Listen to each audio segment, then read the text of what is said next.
everybody, welcome to Art with a Heart. I'm Sam. Today we're going to be creating a painted cardboard collage. First thing we're going to do is learn a little bit about recycling. Then we're going to learn about artist Mark Rothko. We're going to talk a little bit about how to show emotions through color and through shape. Then we're going to start to cut out the shapes for our collage, paint all our shapes, and then we're going to put them together into our full collage. So let's get started. In this project, our elements of art are color and shape. The artist we'll be learning about is Mark Rothko. Our vocabulary is collage, recycle, and abstract. So what can you recycle? Any plastic bottles like water bottles or soda bottles, any sort of tin cans like a soda can, milk cartons here in Baltimore City, cardboard, anything made of glass like a glass bottle, any sort of paper like writing paper or cardstock, any sort of plastic containers like a mayo container or a peanut butter container, and much more. Recycling doesn't just have to be putting something in the recycling bin. Recycling can also be repurposing, which is using an object in a new way. Making art is a form of repurposing.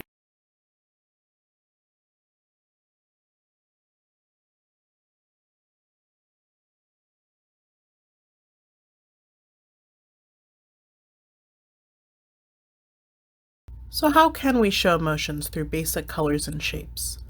I'm going to share with you guys the most common associations between different colors and shapes, but it's totally fine if you associate different colors with these emotions. So we're going to be looking at happy, sad, angry, scared, excited, and calm.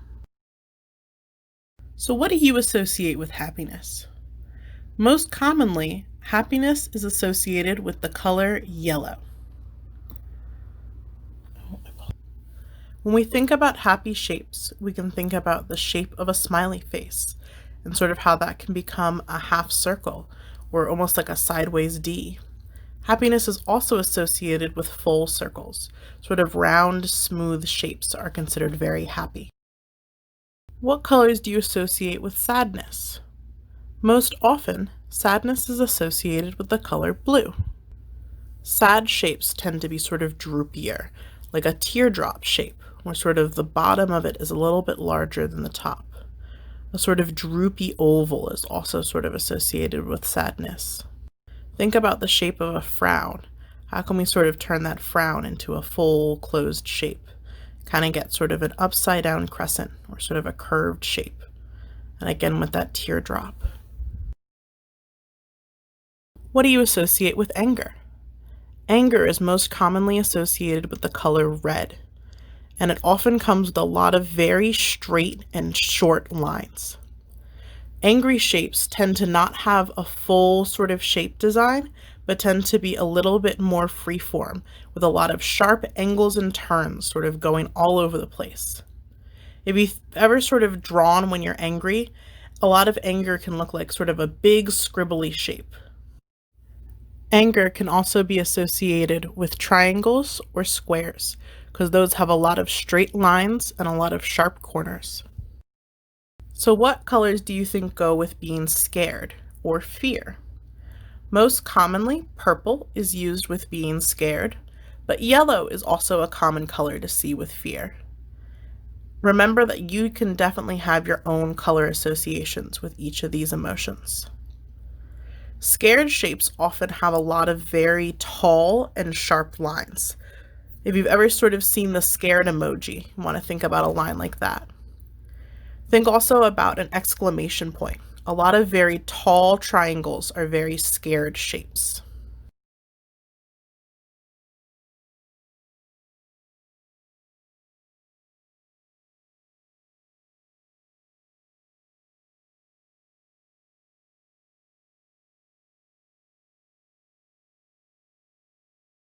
So now let's think a little bit about excitement.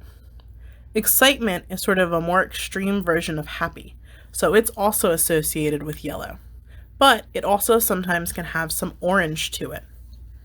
Let's think about sort of the face for excitement. Again, just like happy, we've got sort of that half circle shape.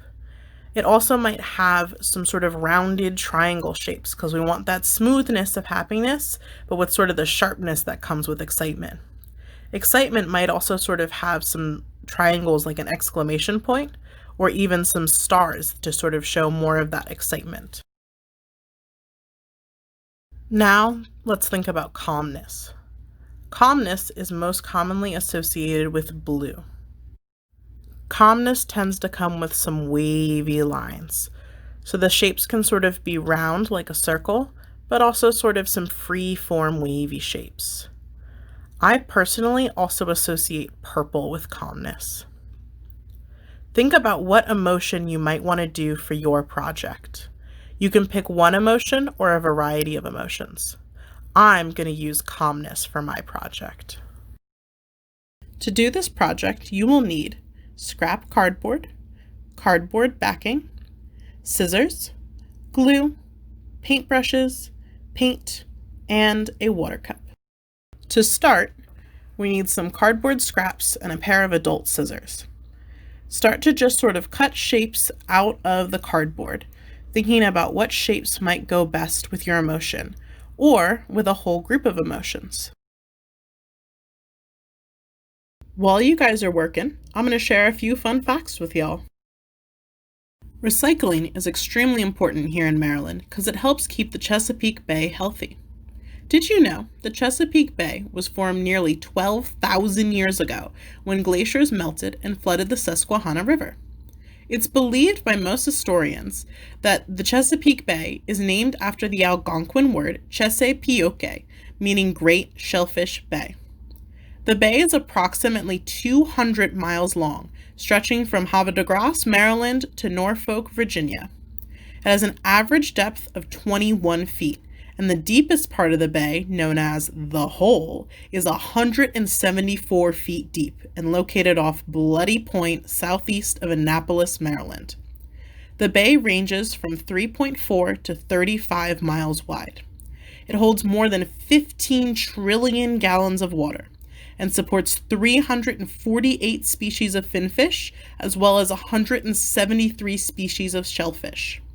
It has more than 3,600 species of plant and animal life, including 2,700 types of plants and more than 16 species of underwater grasses. It's fed by 50 major tributaries, which are streams and rivers. The largest of these are the Susquehanna, Potomac, Rappahannock, York, and James rivers. It produces more than 50 million pounds of seafood harvests each year. Need to start painting them. I've picked out some colors that I feel like are calmer colors. You can pick whatever colors fit your emotion, or if you're doing a variety of emotions, you can pick a variety of colors.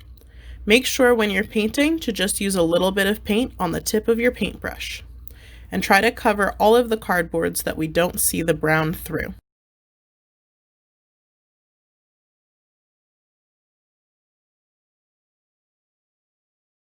We want to use all of one color before we wash our brush. Once we're finished with a color, we want to make sure that we swish our paintbrush against the bottom of the water cup to get any extra paint off of it. Next, we want to tap the brush against the edge of the cup to get any extra water off. And finally, wipe the brush on the edge of the cup to get the last little bit of water off. Acrylic paint doesn't like water, so we want to make sure to not only keep our paints clean, but to also keep them free of any extra water.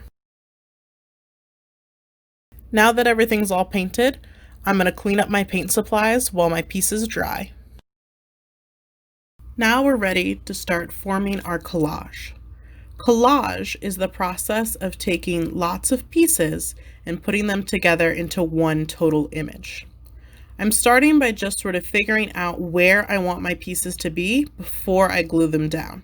This way, if I decide I don't like where they're placed, I can just lift them up and scoot them around without having any problems. Now we're ready to start gluing together our project. Want to use just a little bit of liquid glue around the edge of each shape. Press each shape onto the cardboard backing. If you're having some difficulty getting your pieces to stick, try pressing down on them for longer, about a count of 30, or put something heavy like a book on them to help press them onto the board and get that glue to dry together.